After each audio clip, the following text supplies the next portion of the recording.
비율 분석법 하면 생각나는 거 뭐 있으세요?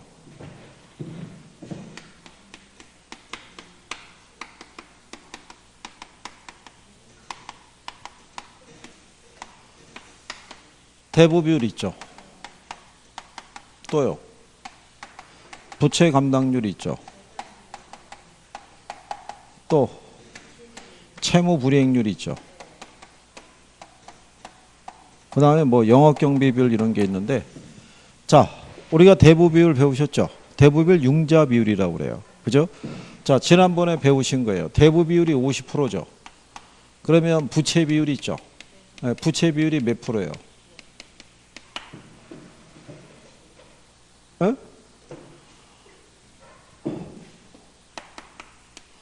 얘가 지분에 대한 부채 비율을 나타낸 거잖아요. 그때 요령을 알려드린 게 여기서 대부 비율이 50%라고 나오죠. 그러면 이거를 1로 보내라고요. 위로. 그럼 전체가 100이잖아요. 빌린 게 50이잖아요. 그럼 내게 얼마예요?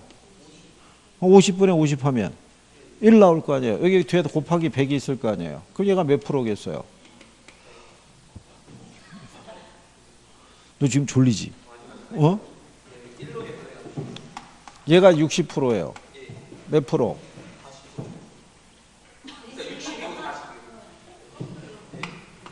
그러면 제가 1로 들어오면 돼요. 그럼 나머지가 40이니까 40에 60면 1.5 나오잖아요. 곱하기 100 하면 그럼 150%.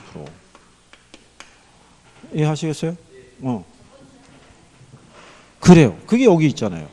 여기 기출해 보시면, 자, 3번에 부채 비율은 부채에 대한 지분의 비율이며 대부 비율이 50%일 때는 부채 비율이 100%가 된다라고 해놨죠. 근데 3번이 틀린 거예요. 뭐가 틀렸겠어요? 여기 보시면 분수식이 있으면 항상 분모부터 읽고 올라간다고 그랬죠. 지분에 대한 부채의 비율인데 부채에 대한 지분의 비율이라고 해서 틀리게 준 거예요. 반대로. 에? 구별할 수 있으시겠어요? 그리고 채무 불이행률이 있죠. 다른 말로 손익분기점률이라고 그랬어요. 그죠? 채무 불이행률은 1보다 큰 게 좋아요? 작은 게 좋아요?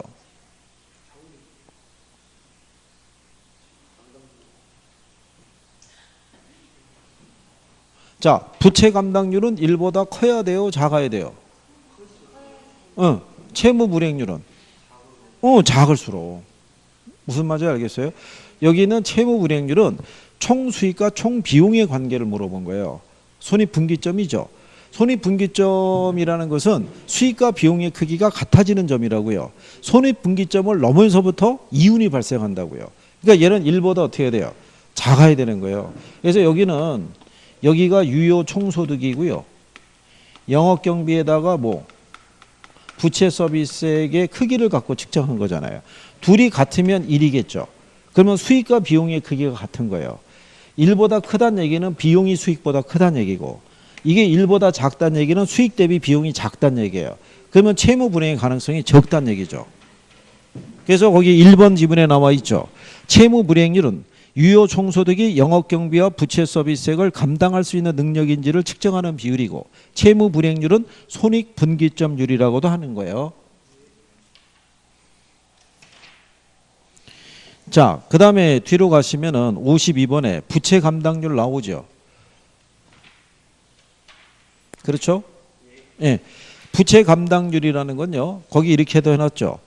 자, 순영업소득이 부채 서비스액의 몇 배가 되는가를 나타내는 비율이다, 이런 얘기잖아요. 그렇죠? 그 얘기는 무슨 얘기냐면 부채 감당률이 만약에 1.2죠. 그 얘기는 얘가 부채 서비스액이죠. 여기가 순영업소득이죠. 그러면 부채 서비스액이 100만 원일 때 얘가 120이란 얘기예요. 그럼 100분의 120이니까 1.2죠. 그러니까 순영업소득이 부채 서비스액의 1.2배가 된다는 거예요. 그래서 얘는 1보다 클 걸 요구하는 거예요. 용어 정도는 꼭 알아두시면 되죠. 그 다음에 거기 4번에 보면 부채 감당률이 1보다 작다는 것은요, 순영업소득이 부채 서비스액을 감당하기에 부족하다는 것이다, 이렇게 돼 있잖아요. 무슨 말인지 아시겠죠? 그러니까 1보다 어떻게 돼요? 커야 돼요. 근데 이 부채 서비스액은 원금하고 이자를 포함하는 거예요. 2번 지문을 보면 부채 서비스액은 매월 또는 매년 지불하는 이자 지급액을 제외한 원금 상환분을 말한다 해서 틀린 거예요. 원금하고 이자를 표현한 거예요. 근데 3번 지문에 보면 부채 감당률이 2고요. 대부 비율이 50%고 저당 상수가 0.1이라면 종합자본 환원율은 10%라고 해놨죠. 근데 3번 지문에 대한 내용은 어디서 본 것 같지 않나요? 어디서?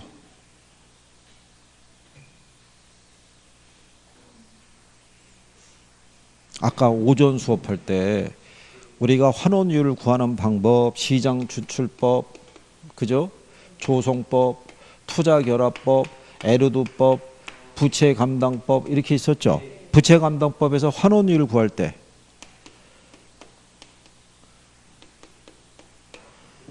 군부대 가면 상사가 있다라고 해놨잖아요. 이거 곱하면 되죠. 거기 부채감당률이 얼마예요? 대부 비율이 얼마가 돼요? 그러면 0.5. 저당상수가 얼마야? 2 곱하기 0.5하면 1 나오죠. 1 곱하기 0.1하면 0.1 나오죠. 그게 10%죠. 그렇죠?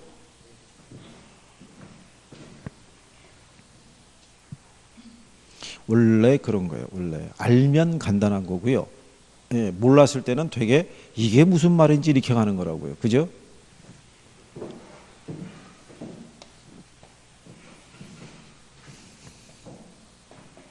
그리고 53번에도 3번 지문 가면 나오죠. 부채 감당률이 1보다 작으면 투자로부터 발생하는 순영업소득이 부채 서비스액을 감당할 수 없다고 판단이 된다 이런 얘기잖아요. 그 다음에 여러분들이 승수법에서 총소득 승수가 있죠. 그 다음에 순소득 승수가 있죠. 둘 중에 어느 게 커요? 둘 중에 어느 게 커요? 승수가. 둘 중에 어느 게 커요? 어느 게? 아, 이게 크다고 이게. 어? 김초가 왜 얘가 크겠어? 얘가 수익이 작잖아요. 어? 그러니까 당연히 승수가 커지지. 그러니까 회수기간이 길어질 수밖에 없는 거죠. 그러면 세전 현금 수지 승수가 있고 세후 현금 수지 승수가 있으면 어느 게 커요? 승수가. 어느 게 커요? 어느 게? 아, 세후가 클 거 아니에요. 얘가 수익이 작으니까. 그래서 거기 53번에는 2번이 틀렸다는 거잖아요. 수업 시간에 해드린 거잖아요. 동일한 투자의 경우 일반적으로 세전이 세후보다 크다 그랬으니까 틀린 거 아니에요. 세후가 큰 건데. 자, 그리고 54번 가보시면요. 거기도 이렇게 해놨죠. 3번에 부채 감당률이 1보다 작으면 차입자의 원리금 지불 능력이 충분하다 그랬으니까 틀렸잖아요. 커야겠죠. 부채 감당률 참 꾸준하게 주죠. 그러니까 우리가 수업할 때 저거 별표해 주는 거예요. 자주 쓰니까 이해해달라고 계속 설명해 주잖아요. 그죠? 55번 같은 경우는 제가 볼 때는 그냥 참고하시는 게 나을 수도 있어요. 영업경비 비율 구하는 거죠. 근데 이제 여러분들의 맹점이 뭐냐면 계산에 크게 집착하지 마시라고 그랬는데도 불구하고 계산 문제가 나오면 관심을 보여요. 혹시 풀 수 있을까? 그게 안 된다니까요. 그게.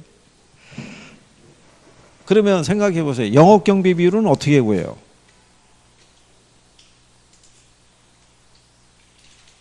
영업경비 비율은. 그러니까 일단 시기 생각이 안 나잖아요.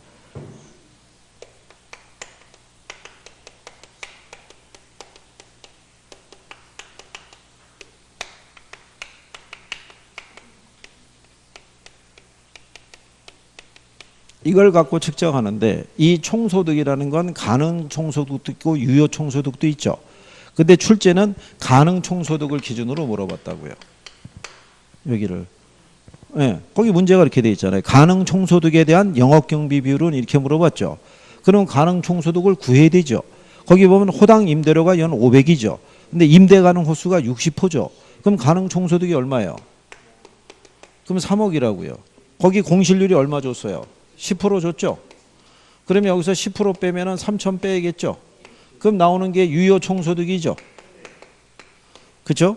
근데 유효 총소득은 표시가 안 돼 있어요. 거기 보면. 근데 여기 보면 빼면 2억 7천 나오는 거죠. 그 다음에 여기서 영업경비 빼야 되죠. 네. 영업경비가 얼마예요? 그래서 순영업소득이 2억 1천이니까 출제자는 일부러 요걸 표시 안 해준 거예요. 2억 7천과 2억 1천의 차이가 6천이잖아요. 이렇게 계산하라는 거예요. 그러면 가능 총소득이 3억이잖아요. 얘가 6천이잖아요. 3억이 6천이면 몇 프로? 20%죠. 3이 6이니까 20%라고요. 영업경비 비율이. 근데 이렇게 해도 시간이 어떻게 돼요? 간다고요. 이거씩 생각해야죠. 가능 총소득 구해야 되죠. 이렇게 해서 값을 봐. 영업경비가 어디 갔어? 왜 안 나오는 거야? 이거 차익을 구하라는 그런 개념이죠. 그리고 뒤에 나와 있는 56번에서 57번 이렇게 구하는 것 있죠. 예, 이거 하려고 그러면 얘도 요즘 근래는 한 25회 이후 정도로 문제가 안 나오고 있어요. 이거 계산하려고 그러면 뭐가 많이 걸려요? 시간 많이 걸리는 거예요. 어떻게 계산하는지 아시겠어요? 네.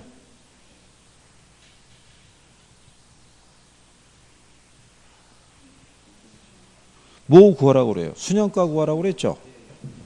이게 수년가만 구하라고 그래도 힘들어요. 수년가는 현금 유입의 현가 있죠? 현가에서 현금 유출의 현가 빼야 돼요. 근데 거기에 A를 보시게 되면 금년의 현금 지출이 얼마예요? 5천이잖아요. 그죠? 내년에 현금 유입이 5,736으로 해나 5,786인가요? 그러면 얘가 5,786이잖아요. 그럼 얘는 내년에 들어온 거니까 이게 현재 가치로 할인해야 돼요. 할인율이 몇 프로예요? 그럼 1.1로 할인해야 돼요. 이렇게 해서 나온 금액이 5,260만 원이에요.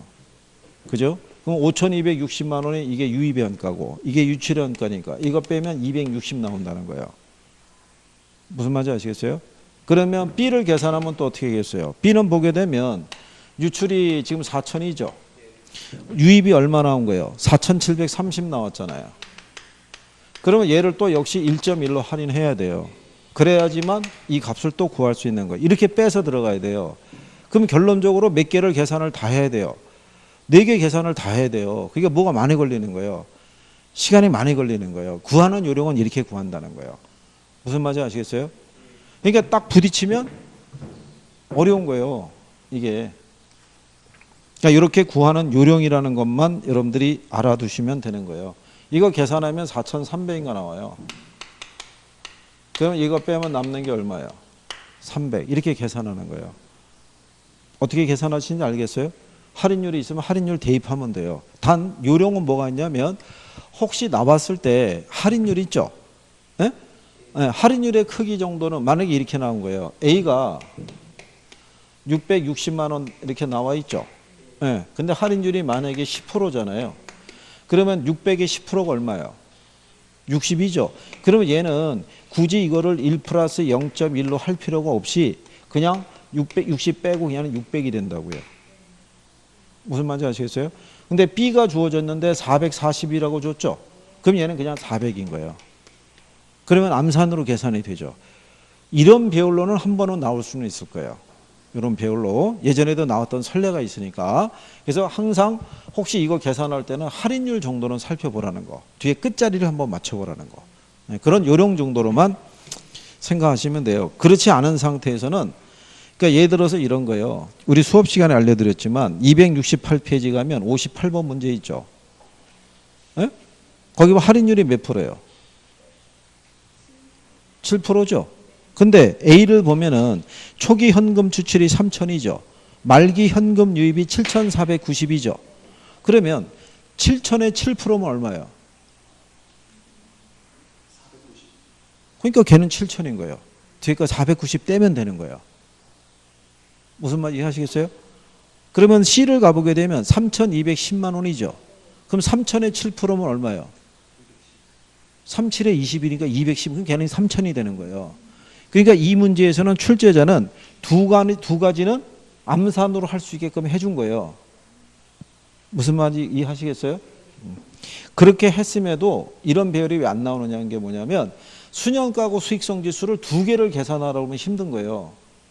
예? 하나만 계산해도 시간 내 풀기 어렵다고요. 그래서 요즘은 나오면 둘 중에 하나 정도 인용할 수 있을 거예요. 그죠? 그러니까 집착하지 않으셔도 돼요. 그리고 또 뒤로 넘어가셔가지고요. 60번 한번 가보세요. 제시된 내용에 관한 설명으로 틀린 것 그랬을 때 거기 보시면 1번에 종합환원율은 10%다. 저당 비율은 37.5%다. 자본의 수익은 10년이다. 지분환원율은 7%다. 부채 감당률은 2다. 이렇게 나왔죠. 그러면 이거 틀린 거 고르라 그러면 계산 다 해야 돼요. 근데 여기서도 제가 요령을 하나 알려드렸어요. 뭐를 알려줬냐면 거기 보면 자 종합환원율 있죠. 예, 종합환원율이 10%죠. 근데 3번에 가면 자본의 수익안 나오죠. 자본의 수익안의 또 다른 표현이 뭐예요? 그게 순소득 승수예요. 예? 그러니까 종합환원율과 순소득 승수는 역수관계죠. 한쪽이 10이면 나머지도 10이라고 그랬잖아요. 그러니까 얘네들은 계산할 필요가 없는 거예요. 그러니까 무조건 1번하고 3번은 맞는 표현이라는 거예요. 그러면 부채 감당률 나와 있죠. 부채 감당률 어떻게 구해요? 부채 감당률.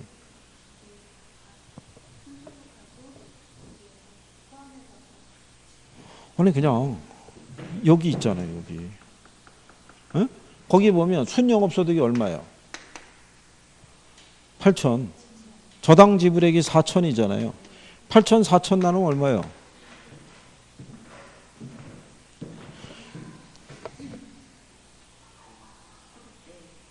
무슨 말인지 아시겠나요? 그래서 거기 보시게 되면 4번에 지분환원율 있죠. 예, 지분환원율이 7%라고 그랬잖아요. 그럼 틀렸다는 얘기죠. 지분환원율은 어떻게 구해야겠어요? 지분투자액에 대한 지분수익 계산하면 돼요. 그죠? 그러면 지분투자액분의 세전 계산하면 되거든요. 지분투자액이 얼마예요? 5억이요. 5억. 5억. 네, 5억을 투자해서 이 부동산을 8억 원에 구입했다고 되어 놨죠. 그러면 3억 원 빌렸다는 얘기예요. 그죠? 그러면 8분의 3이니까 37.5% 나오는 거예요. 대부 비율이. 그죠? 그러면 지분환원율은 내가 지분 투자한 게 얼마예요? 5억이에요. 그럼 지분 수익이 있죠? 세전이 얼마겠어요?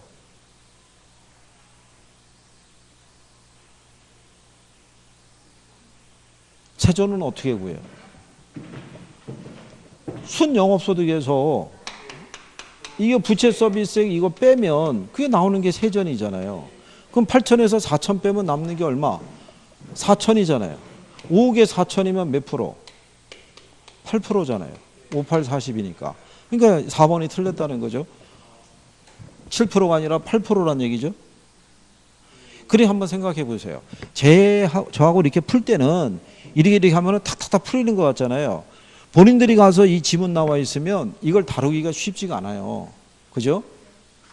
그러니까 여러분들이 만약에 이걸 하시려고 그러면 많은 뭐를 해줘야 돼요. 훈련을 하셔야 돼요. 훈련을. 그죠? 그리고 뒤에 넘어가 보세요. 61번 가보세요. 자, 투자와 관련되어 있는 다음의 설명 중에서 틀린 거 물어봤죠. 거기서 1번의 지분 배당률, 2번의 부채 비율, 3번의 자본환원율, 5번의 자기자본 비율, 그 다음에 4번의 부채 이렇게 나오잖아요. 이 답을 구하려고 그러면 다 해봐야 되잖아요. 그렇죠? 근데 실력이 출중하신 분은 답을 찾을 수는 있어요. 5번에 가면 부채 감당률이 얼마래요? 그럼 한번 생각해 보세요. 부채 감당률이 1.5예요. 순영업소득이 얼마래요? 그죠? 얘가 1.5란 얘기는 순영업소득이 부채 서비스액이 1.5란 얘기예요. 1.5배. 그러면 얘는 당연히 얘보다 작아야 돼요. 근데 거기 보면 부채 서비스액이 얼마라고 했냐면 2천이라고 해놨잖아요. 그럼 당연히 틀리죠. 얘가 2천이고 얘가 1,000이면 0.5인데. 그렇잖아요. 근데 그게 막상 들어가면 그게 안 된다고요. 그게 안 된다고. 이걸 어떻게 판단하겠어요? 야, 참고하셔도 돼요. 단 63번에 가보시게 되면요. 다음에 자료를 통해서 산정한 값으로 틀린 것 있죠. 혹시 이런 문제가 배열이 나왔을 때는 제가 그때 요령 알려드렸죠. 거기 보면 순소득 승수가 10이죠. 순소득 승수의 역수가 뭐예요? 종합자본 환원율이에요. 종합자본 환원율. 4번 있잖아요. 순소득 승수가 10이면 종합자본 환원율도 10%가 돼야 된다고요. 거기 8%라고 해놨죠. 걔가 답이에요. 응? 만약에 얘네들의 배열이 나왔을 때는 그것만 보고 판단 한번 해보시라 이런 얘기예요. 그리고 64번이 작년에 나온 거예요. 근데 여러분들 생각해 보세요. 순소득 승수, 채무 불이행률, 세후 현금 흐름 승수를 순서대로 나열한 걸 물어봤죠. 그러면 이걸 세 가지를 구하라는 거잖아요. 이걸 1분 안에 구하시겠냐고요. 그렇죠? 그래서 작년에 동차 합격한 분이 있었는데 시험장에 들어가서 계산 문제를 그 양반도 웬만큼 풀어서 자기도 풀라고 그랬었대요. 탁 보는 순간에 접었다는 거예요. 아, 이거는 시간 많이 가겠구나. 그렇잖아요. 이거 3개 풀려면 시간 얼마 걸리겠어요? 오래 걸릴 거 아니에요. 그럼 손해요. 마이너스. 그죠?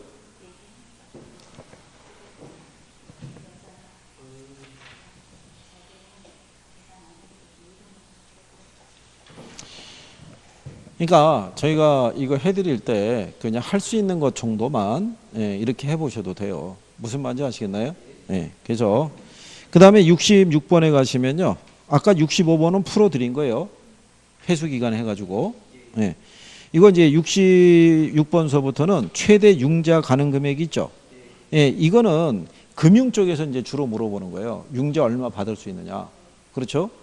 근데 요거는 지금 하지 마시고 우리 저기 어디에요? 금융에 갔을 때 그때 여기 잠깐 넘어와서 해드릴 테니까 일단 뒤로 넘어가 보시자고요. 그래서 287페이지 가면 금융론이 있어요.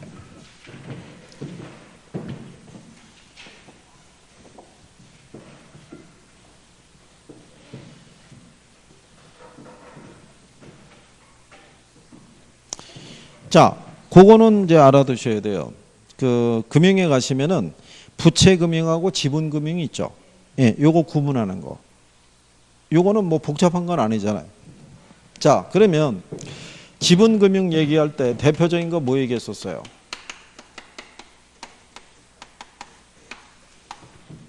지분의 형식을 빌려서 자금을 조달하는 거잖아요. 투자자로부터. 그렇죠?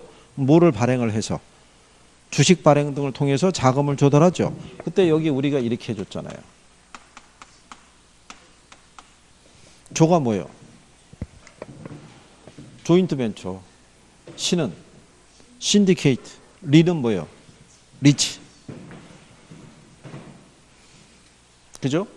그러면 자 여러분들이 거기 2번 문제를 한번 봐보세요. 이게 작년에 나온 거예요. 그죠?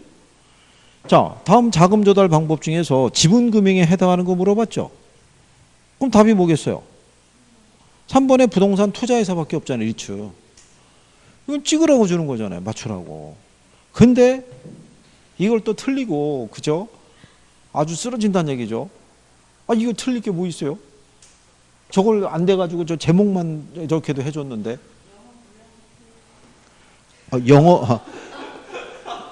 영어 앞에 한글 있잖아요. 부동산 투자회사라고. 아 영문을 못 읽어서 그래요. 제가 그거는 또 간과를 했네요. 그죠? 아 그렇게까지 하면은 그거는 뭐 답이 없죠. 어떻게 뭐 해줄 수 있는 방법이 없는 거죠. 그리고 이제 거기 보시면 주택 상환사채는 우리가 이제 뭐 시공사 등에서 자금 필요할 때 이걸 발행을 하죠. 채권을 나중에 뭐로 상환해 준다고? 주택으로 상환해 준다고. 제목대로 보시면 되겠고 신탁증서금융도 부채금융이에요. 그죠? 그 다음에 거기 보면 자산담보부 기업 어음이라고 해놨죠. 그게 보면은 ABCP라고 해놨잖아요. 이게 ABS라고 있어요. 요건 자산 유동화 증권을 얘기를 하고요. 그러니까 요게 Asset Backed Security라고 그러면 얘는 Asset Backed Commercial Paper예요. 그러니까 이게 어음을 얘기하는 거예요. CP라는 게. 그럼 CP를 발행하는 거 이거는 장기 개념이고요. 이건 단기예요. 얘를 발행했는데 얘 상환 기간이 도래하잖아요. 근데 자금이 풍부하지 않잖아요. 그러면 얘에 대한 기간을 연장하기 위해서 이거를 발행을 해주면서 바꾸는 거예요. 도래했을 때 기간은 한 3개월 정도 주는 거예요. 그 3개월 만기가 도래하면 다시 또 발행해서 연장 들어가는 거예요. 대신에 뭐는 계속 조금씩 더 줘야 돼요. 이자는 이제 계속 주는 개념이죠. 네. 네, 그런 개념이라고 보시면 돼요.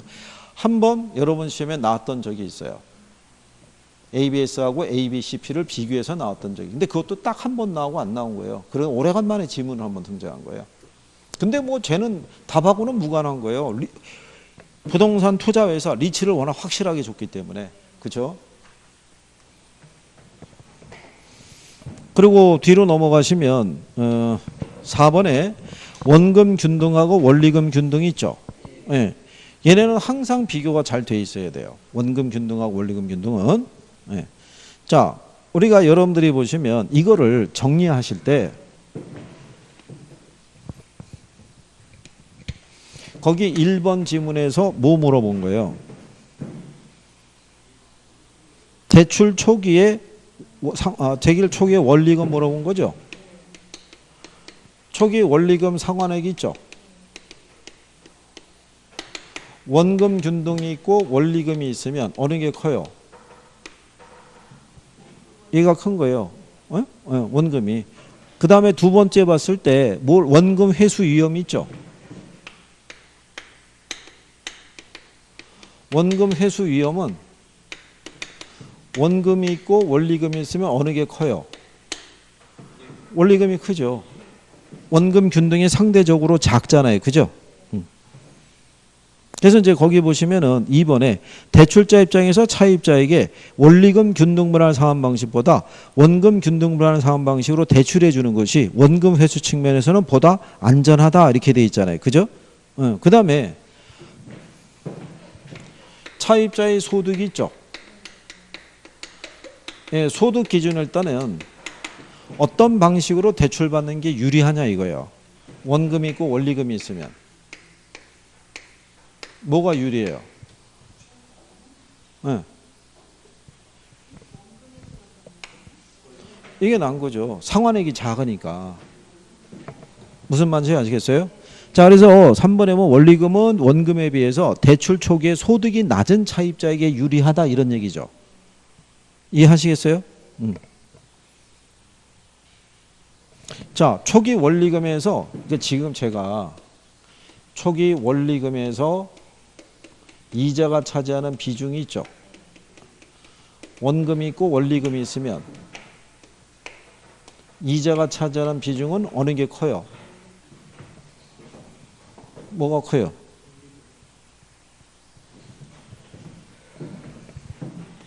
얘가 크죠. 그러니까 지금 이렇게 지금 제목을 달잖아요. 이 순서 이렇게 정리해 보시라고요. 언제든지 재활용을 해주니까. 그러면 5번 지문에 보면은 자, 중도 상환 시 차입자가 상환해야 되는 저당 잔금이 있죠.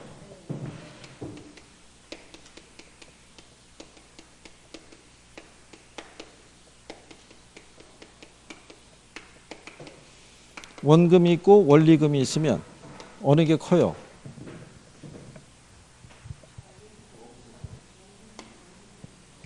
아니 얘가 클 거 아니에요. 아니 얘가 아직도 갚지 않고 남아있는 돈이 많을 거 아니에요. 그죠?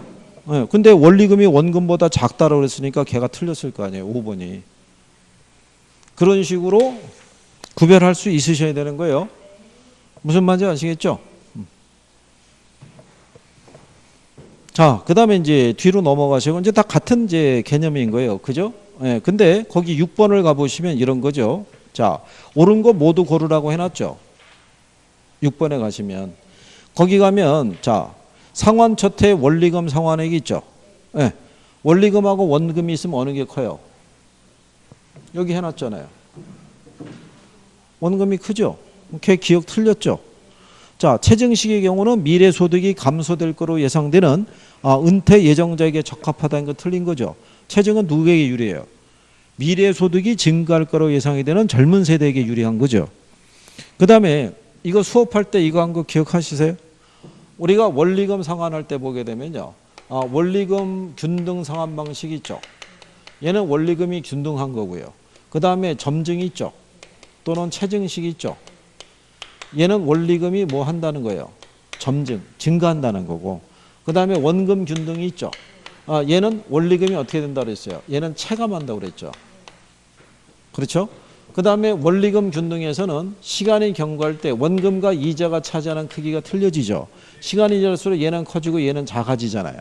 그래서 거기 디귿을 보면 원금 균등 상환 방식의 경우에 매기에 상환하는 원리금이 점차적으로 감소하죠. 체감식이니까.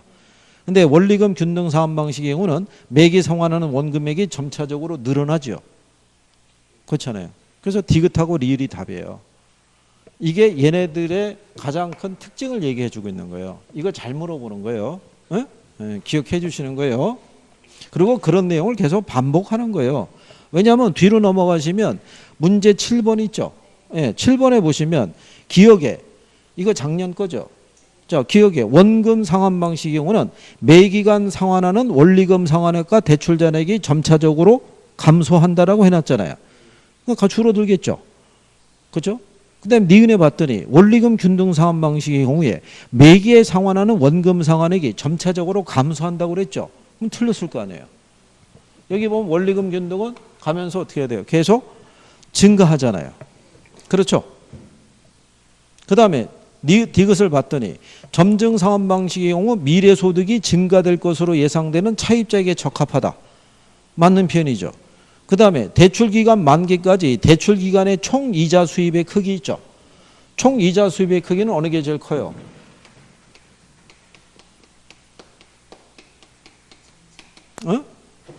얘가 제일 큰 거예요. 그 다음에 원리금, 그 다음에 근데 원금이 제일 크다 그러면 틀릴 거 아니에요. 그렇죠? 그래서 답이 몇 번이겠어요?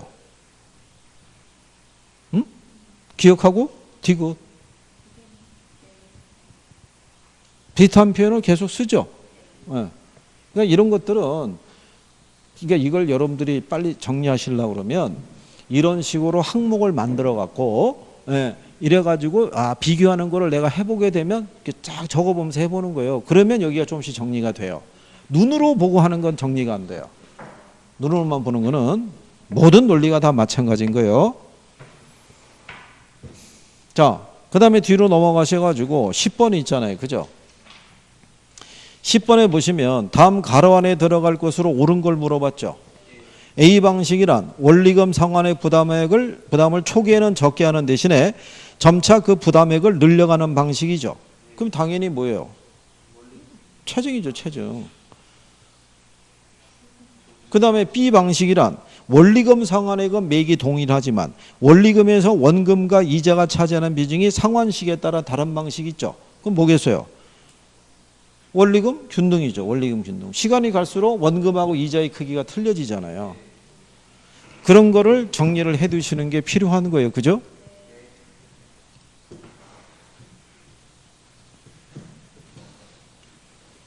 그래서 제가 이쪽도 계산적인 사고에서 거기 여러분들이 11번 있고 12번 있고 13번 있죠. 예. 그러면 거기 보시면은 11번이 26회 때 나오고요. 12번이 28회 때, 그 다음에 13번이 29회 때 나온 거예요. 근데 11번하고 12번은 간단한 요령이에요.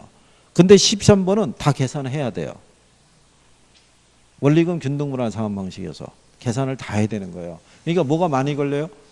그러면 틀림없이 학생들이 원금 균등으로만 계산하는 걸 갖고 들어갔으면 무조건 덤볐을 거라고요. 원금 균등인 줄 알고. 근데 해봤더니 뭐가 되는 거예요?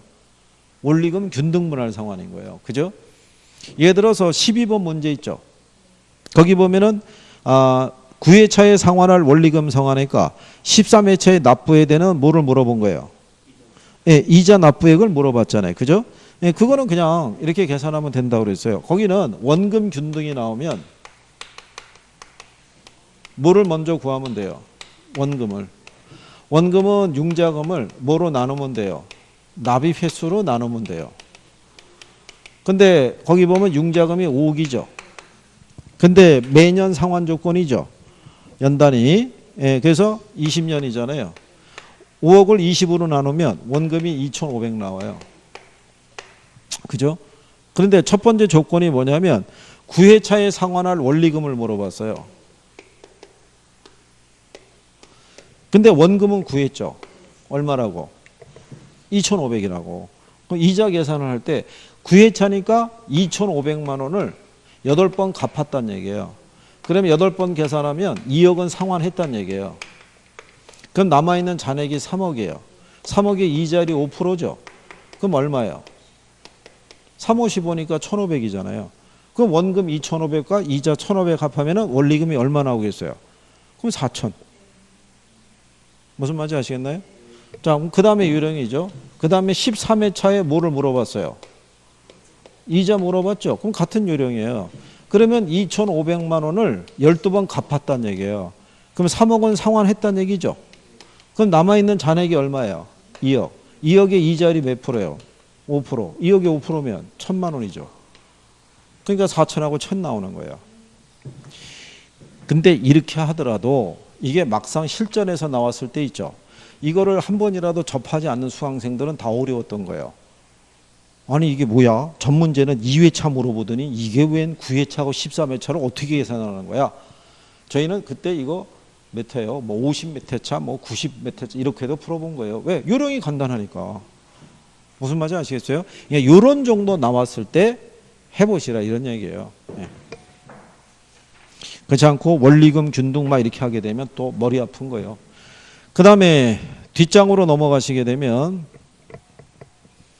자, 주택금융에 관한 설명으로 옳은 걸 물어봤죠. 예. 자, 변동금리하고 예를 들어서 이 고정금리에 대한 기본적인 특징 정도도 알아는 두셔야 되는 거예요. 그죠? 예. 자, 여러분들이 보시면 5번 지문에 차입자가 대출액을 중도 상환할 때 있죠. 예. 어느 게 대출 잔액이 적어요?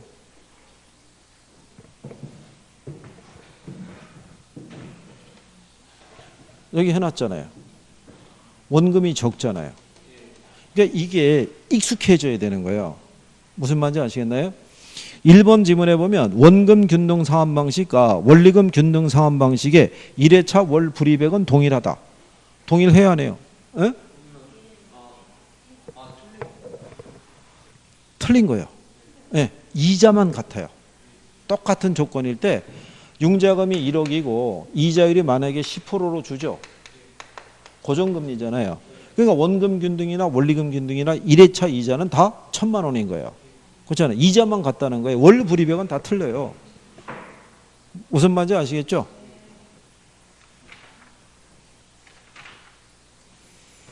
그래서 예, 그런 내용 정도를 여러분들이 보시면 되겠고요.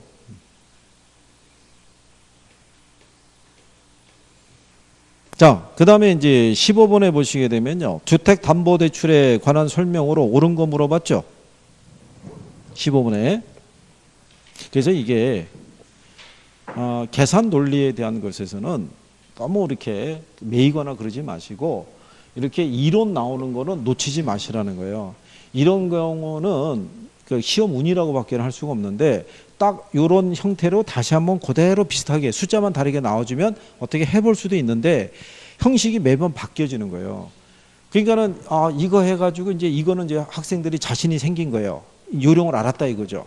나오기만 하면 이건 난 풀 수 있어 이러고 딱 들어갔는데 원금 균등은 안 물어보고 원리금 균등을 물어보니까 일일이 계산을 또 해야 되거든요. 그러니까 자기들 한 거대로면 안 나오는 거거든요. 그러니까 또 쓰러지는 거죠. 그게 뭐 어떡하겠어요. 그죠? 자, 15번에 가시면 옳은 거 물어봤잖아요. 그죠? 자, 대출 3번 지문에 보면 대출 시점에 고정금리 주택담보대출의 금리가 변동금리 주택담보대출의 금리보다 높다라고 해놨죠. 높아요, 안 높아요?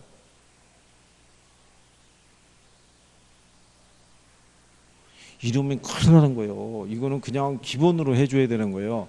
대출 시점에 대출 조건이 같고 동일하다고 가정할 때는 초기 이자율은 고정금리가 높은 거예요. 고정금리가 왜 높을 수밖에 없어요? 고정금리가. 어?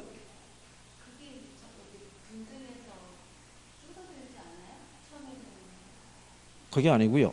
고정금리로 대출해주면 대출자가 정한 예상 인플레보다 물가 상승률이 더 높아지거나 시장 금리가 변할 수도 있죠. 그거를 조정을 못하는 거예요. 고정금리는. 그러니까는 이자율 위험이라든가 인플레 위험을 다 대출자가 떠안아야 돼요. 근데 변동이자율은 이자율 조정 주기가 있으니까 이자율을 조정을 해서 그 리스크를 차입자에게 전가를 시킬 수 있다고요. 근데 고정금리는 전가를 못 치기 때문에 초기 이자율이 항상 높은 거예요. 무슨 말인지 아시겠어요?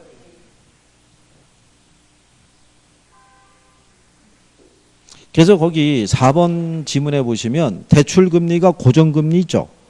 고정금리 때 대출 시점의 예상 인플레이션보다 실제 인플레이션이 높잖아요. 높으면은 금융기관은 어떻게 돼요? 손해고 차입자는 이익이라고요. 무슨 말인지 이해하시겠어요?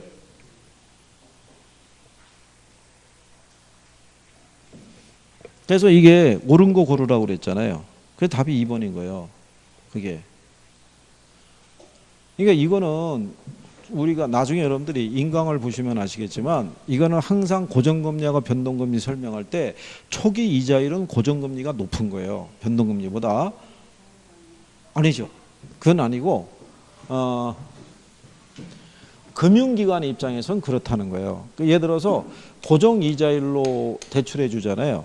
그러면 여기가 만기잖아요. 그러면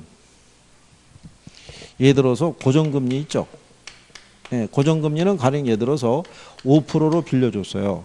그러면 여기 대출 초기서부터 뭐가 도래할 때까지 만기가 도래할 때까지 동일한 이자율을 적용하는 거예요. 근데 변동 이자율로 적용해 주죠. 그럼 얘보다는 금리가 어떻게 돼요? 싸게 적용을 해줘요. 근데 사전에 약정한 바 있죠. 3개월이면 3개월, 6개월이면 6개월 동안에 거기에 맞춰가지고 이 금리가 조정이 가능한 거예요. 이렇게. 무슨 말인지 아시겠나요? 그러니까 이자율이 높아지더라도 조정할 수 있고 떨어지더라도 조정을 해줄 수 있는 거예요. 그래서 대출자들은 이 조정 주기가 중요한 거예요. 변동금리에서는. 조정 주기가 짧아질수록 이자율 변동에 따른 리스크를 차입자에게 전가시킬 수 있는 거예요. 무슨 말인지 이해하시겠나요? 예. 그래서 초기 이자율은 항상 고정금리가 높은 거예요. 그죠?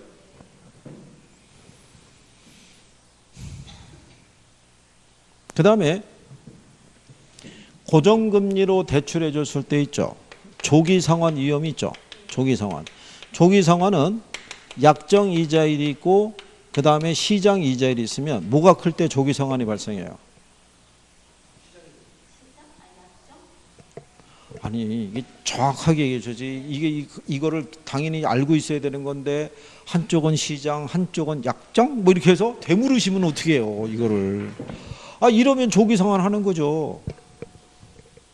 아니 나는 지금 빌려 쓴 게 5.5%로 빌려 썼는데 시장 금리가 4.25%예요. 이게 훨씬 싸잖아요. 난 비싸게 이자 물고 있잖아요. 그럼 나 조기상환 하는 거죠. 갈아타는 거예요. 그러면. 이거 잘 물어봐요. 네? 거기 16번 문제가 그거잖아요. 4번 지문을 보면 고정금리 대출을 실행한 대출기관은 금리 상승 시 차입자의 조기상환의 위험이 커진다고 그랬죠. 그럼 틀리죠. 시장금리가 비싼데 누가 조기상환하겠어요. 그죠? 기존에 나는 싼 이자를 주고 대출 받아서 쓰고 있는데 지금 조기상환하면은 시장에서 비싼 이자를 빌려 써야 된다고요. 이해하시겠나요? 왜?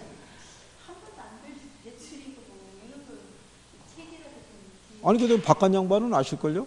박관 양반은 그래도 사회생활 하시면은 뭐 대출이나 뭐 이런 거 하면은 박관 양반도 대출을 안 받아보셨다고요? 그럼 뭐 대출을 안 받을 정도로 뭐 잘 돌아가셨으니까 뭐 그럼 뭐 좋은 일이죠 뭐. 자, 그런데 옆에 17번에 가시면 17번에 2번 지문에 이렇게 나와 있죠. 시장 이자율이 대출 약정 이자율보다 높아지면 차입자는 기존 대출금을 조기 상환하는 것이 유리하다 이렇게 해놨죠. 유리해야 하네요. 그게 답이 2번이에요. 틀린 거 고르라고 그랬을 때. 아니 시장 이자율이 대출 약정 이자율보다 높아지잖아요. 그러면 차입자는 굳이 기존 대출금을 조기 상환할 이유가 없잖아요. 이 조기 상환하면 시장에서 비싼 이자 주고 돈을 빌려 써야 되는데 약정 이자율이라는 게 뭐겠어요? 대출 계약 당시 정한 이자율이에요. 그죠? 이런 거 뭘요?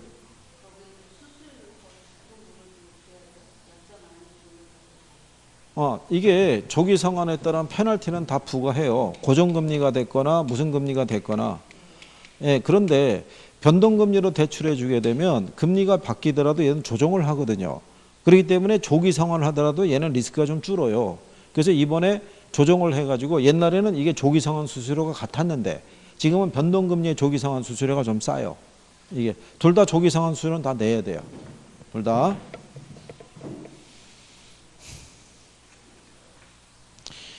그 다음에 뭐 하나 기억하시면 되냐면 저당 시장의 구조 있죠.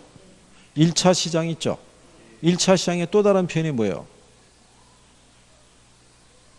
주택담보대출시장이에요.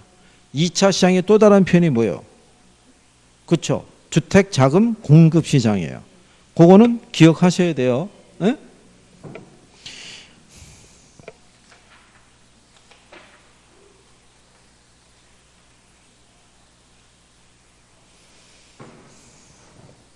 자, 그래서 이제 그 문제가요. 309페이지 가보시면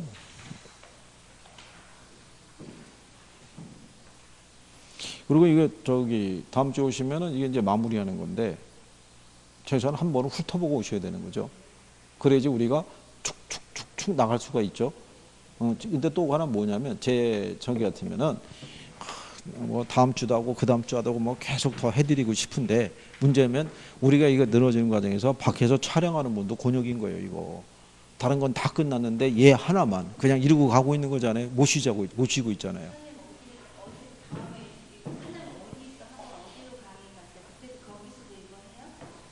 네? 아, 교재 이거잖아요. 여기서만 하는 거죠. 예, 예. 아, 제가 여기서 저기 금요일까지만 수업해요. 월요일부터 금요일까지만. 뭐요? 아, 이 교재가 틀리죠. 교재가. 예, 이제 다른 데도 이거 저 기출 문제 다 해요.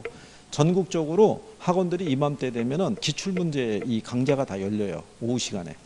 예, 다 하는 거예요. 다 하는 건데 그리고 여기도 저녁에 시간이 되신 분들은 들으면 좋은 건데 예, 그게 지금 그렇지 못하다 보니까 근데 또 여러분하고 이걸 해봤는데 이게 원래는 저희가 이렇게 탁 던지면 이렇게 화답이 이렇게 좀 오는 게 있어야지 이렇게 축축축 나갈 수 있는데 이게 던지면 저기 아니 저기서 그냥 흡수되죠. 그냥 쫙 해서 이게 원래 이렇게 주고받는 게 있어야 되는데 나중에 시간이 지나면 조금 낮아져요.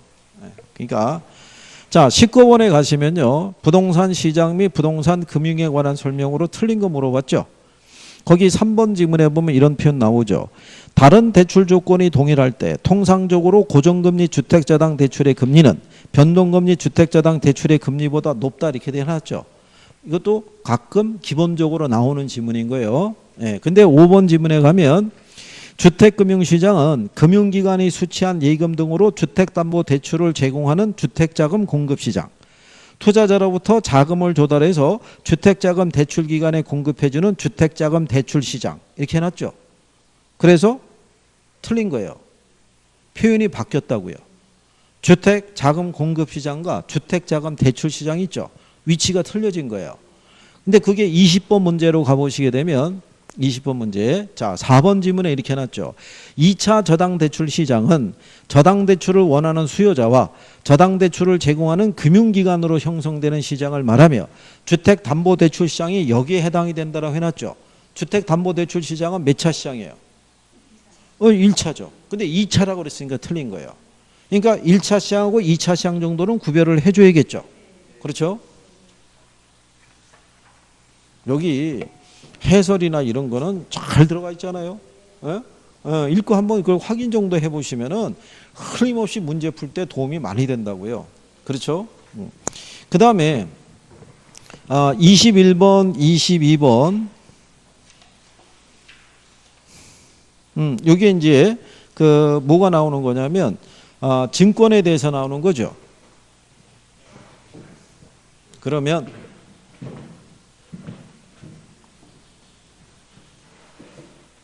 여기는 요거라도 해주시면 돼요. MBS 아시죠?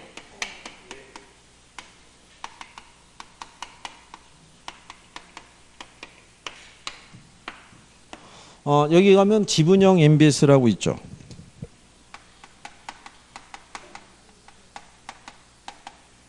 그 다음에 채권형 MBS라고 있어요. 그 다음에 혼합형 MBS라고 있어요. 그래서 얘가 MPTS가 있고요. MBB가 있고요. 그 다음에 MPTB가 있고 그 다음에 CMO가 있어요. 얘네 구분하는 기준이 여기에 있다고 그랬어요. 소유권을 누가 갖고 있느냐, 원리금 수취권을 누가 갖고 있느냐. 그렇죠? 원리금 수취권을 갖고 있는 사람이 조기 상환 위험도 같이 부담한다고 그랬어요. 그렇죠? 자, 그러면 여기는 전부 누가? 여기는 전부 투자자가, 여기는 전부 누가? 우리가 발발발이라고 해줬어요. 그럼 얘네가 혼합형이잖아요. 그러니까 소유권을 발행기관이 갖고 있다는 점에서는 얘하고 성격이 같아요. 근데 원리금 수취권을 누가? 예, 투자자가 갖고 있다는 점에서는 MPTS하고 성격이 같은 거예요. 요것만 기본적으로 알아두시고 추가적으로 알아두실 거는 여기서 CMO 있죠. 얘만 계층이 여러 개예요. 그래서 얘를 다계층 채권, 다계층 증권 이렇게 얘기하는 거예요. 나머지는 다 한 종류로만 돼 있어요. 무슨 말인지 이해하시겠나요? 그래서 21번에 보시면 2번 지문에 저당대출 자동이체 채권이라고 해놨죠. 그 영문상의 앞글자 따면 MPTB예요. 얘는 하나의 저당집합에서 만기와 이자율을 다양화해서 발행한 여러 종류의 채권을 말한다고 그랬죠. 여러 종류의 채권은 뭐 하나밖에 없다. 예, CMO 하나밖에 없는 거예요. 무슨 말인지 아시겠나요? 예. 그 다음에 22번을 가시면 자당담보증권에 관련된 설명으로 틀린 거 물어봤죠. 2번 지문을 가시면 MBB의 투자자는 최초의 주택저당 채권의 집합물에 대한 소유권을 갖는다고 그랬죠. MBB는 전부 누가? 발행자. 투자자 갖는다에 틀렸잖아요. 3번 지문에 가면 CMO 나오죠. CMO의 발행자는 주택저당 채권을 가지고 일정한 가공을 통해서 위험과 수익 구조가 다양한 트렌치의 증권을 발행한다라고 해놨잖아요. 그리고 4번에 가면 MPTB 나오죠. 얘는 MPTS하고 MBB를 혼합한 특성을 지닌다 이렇게 해놨잖아요. 그런 것만 아셔도 풀 수 있는 거예요. 저거 중요한 거예요. 그죠? 그 다음에 뒤로 넘어가셔가지고요. 23번 있죠? 23번에 가시면 부동산 금융에 관한 설명으로 틀린 거 물어봤죠. 1번에 보면 지분 투자 방식의 조인트 벤처 리치 있죠. 조신리 이렇게 얘기했잖아요. 근데 2번에 갔다면 주택저당 담보부 채권 있죠. 조기 상환 위험 부담을 투자자에게 전가한다 그랬죠. MBB는 다 누가? 발행자잖아요. 그러니까 걔가 답인 거예요. 그러니까 포인트 되는 거를 분명하게 정리할 필요가 있겠죠. 무슨 말인지 아시겠나요? 네, 그래서 그런 것들을 정리할 수 있으면 돼요. 그러면 24번에 가보세요. 주택금융에 관한 설명으로 틀린 거 물어봤죠. 5번 지문에 갔더니 주택저당 채권 담보부 채권 있죠. 그게 MBB예요. 투자자는 대출금의 조기 상환에 따른 위험을 부담한다라고 그랬죠. 그러면 맞다 틀리다. 주택저당 채권 담보부 채권이라는 게 MBB라고요. MBB는 모든 걸 누가? 발행자잖아요. 그게 걔가 답이라고요. 어? 그러니까 이것만 구별해도 이 기본적인 요건 나오면 풀 수 있다 없다? 풀 수 있는 거예요. 저 정도는 정리가 되셔야 되는 거예요. 그죠?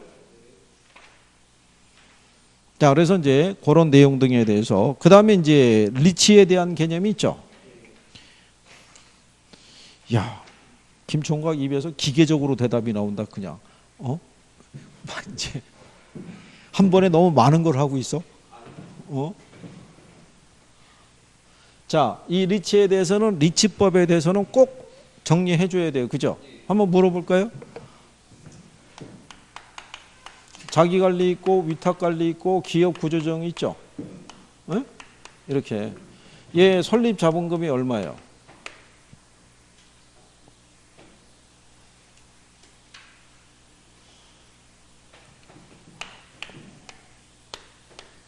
(5억) (3억) (3억) 최저 자본금이 있죠. 70억 50억 50억 주식 공모할 수 있죠. 100분의 30 얘는 특례사항이고 주식 분산이 있죠. 1인당 주식 소유 한도 있죠. 얘 100분의 50 100분의 50 얘는 제한 없고 그렇죠. 처분 제한이 있어요 없어요? 처분 제한. 국내 부동산은 1년 국외 부동산은 정관으로 정하라고 했고요. 얘는 이 조항 적용 안 받고요. 그죠? 얘 차임 및 사채 발행할 수 있어요 없어요? 부동산 투자회사는 금융기관으로부터 자금을 차입할 수 있어요, 없어요? 차입할 수 있다고요. 차입 및 사채 발행이 가능하다고요.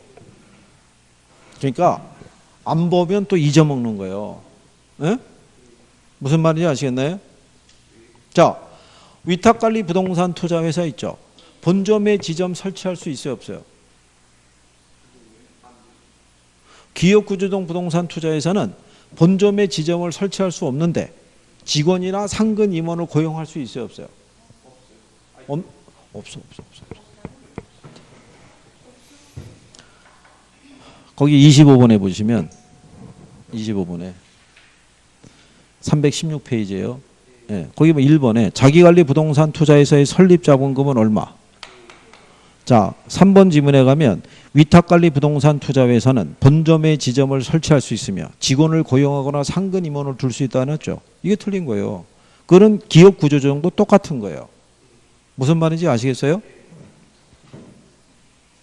그리고 5번 가면은 위탁관리하고 기업구조정의 설립 자본금 나와 있잖아요. 그 다음에 뒤로 넘어가시면 26번 있죠.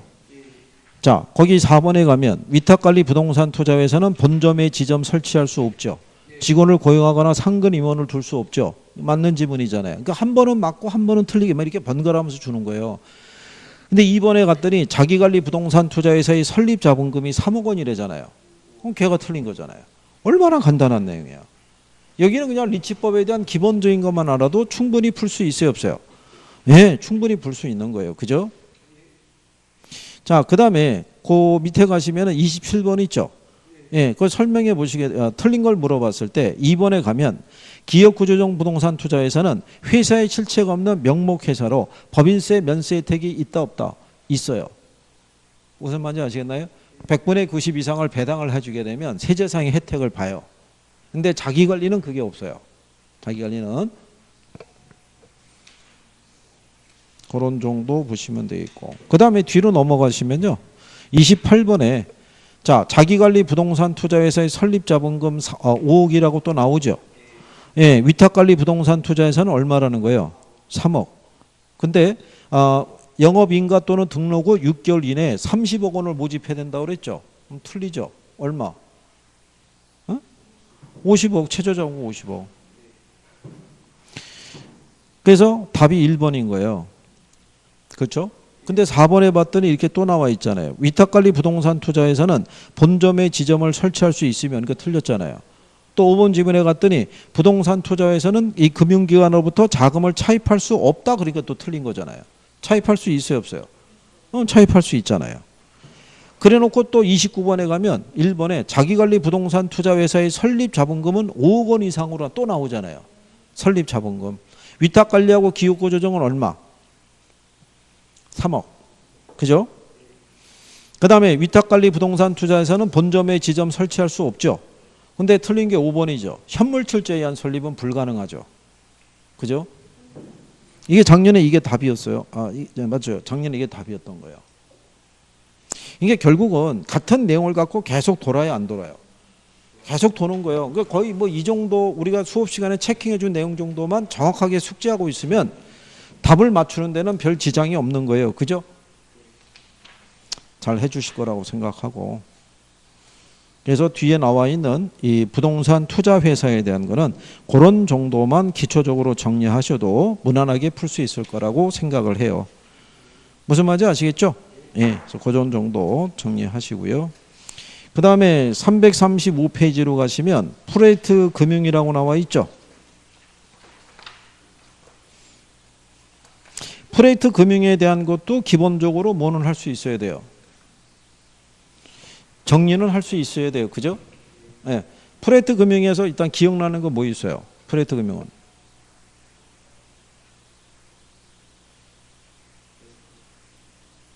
에스크로?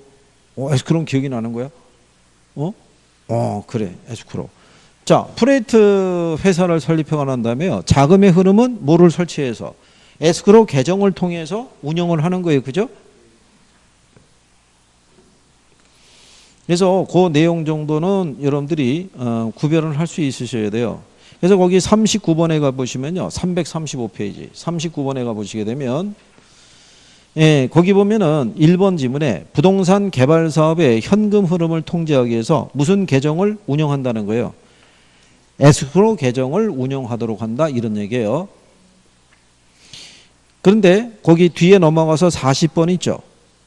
40번 문제가 보시면 프레이트 금융에 관한 설명으로 틀린 거 물어봤을 때 3번 지문에 가면 프레이트 금융의 자금은 건설회사 또는 시공회사가 자체 계좌를 통해서 직접 관리한다고 해놨죠.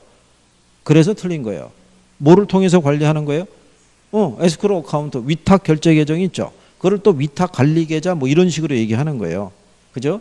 근데 여기서 한 가지 보시면은 41번에 PF 방식에 의한 부동산 개발 사업 시 금융기관이 위험을 줄이기 위해서 취할 수 있는 조치가 아닌 거 물어봤죠. 위탁 관리 계좌를 운영한다고 해놨죠. 에스크로 어카운트. 근데 5번에 보면 시행사 개발 이익의 선지급이라고 해놨잖아요. 예? 근데 앞 페이지로 돌아가 보시면요. 39번에 틀린 거 물어봤죠. 거기 보면 2번 지문에 부동산 개발 사업의 자금 지출 우선순위를 정할 때 주로 시행사의 개발 이익이 공사비보다 먼저 인출되도록 한다 이렇게 해놨잖아요. 이게 나중에 정산을 할 때 보면요. 금융기관이 있죠. 금융기관이 빌려준 원리금이 있죠. 이거를 회수하는 게 1순위예요. 무슨 말인지 아시겠나요? 2순위가 시행사 있죠. 시공사들의 공사비가 그 다음에 인출이 되는 거예요. 현금으로 관리할 때. 그러니까 시행사나 시공사가 우선적으로 그 돈을 인출한다 그러면 틀리는 거예요. 걔는 2순위인 거예요. 1순위가 금융기관이 빌려준 돈에 대한 원리금 회수를 먼저 하는 거예요. 이해하시겠어요?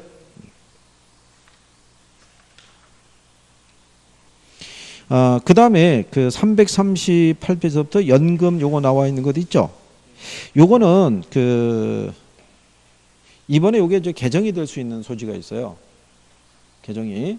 예, 그래서 나중에 요거 개정이 됐었을 때, 왜냐하면 여기 42번에 가게 되면 2번에 주택연금을 받을 수 있는 주택 소유자 또는 배우자가 만 60세 이상이어야 된다 이렇게 돼 있잖아요. 요게 연령이 하향 조정될 거라고요. 예, 그래서 지금은 다루질 마시고 나중에 이게 개정이 되면 그걸 기초로 해서 정리를 하시는 게 나을 거란 얘기예요. 무슨 말인지 아시겠나요? 그래서 그때 되면은 그거는 저기 공지사항에 올려드릴 테니까 인강을 통해서 보신 분들도 그거를 참고하시면 될 거예요. 그죠? 지금 왜냐하면 여기서 이게 답입니다 했다가 나중에 그게 또 수정이 됐습니다 이렇게 하면 또 번거로우실 거 아니에요. 그때 하시는 걸로 하고, 다음 시간에 오시게 되면 344페이지 가면 부동산 활동론 있죠. 여기 하고 간평하고 정리해서 마무리 해드릴 테니까 그렇게 하시고 다음 주에 뵙도록 하겠습니다. 고생하셨습니다.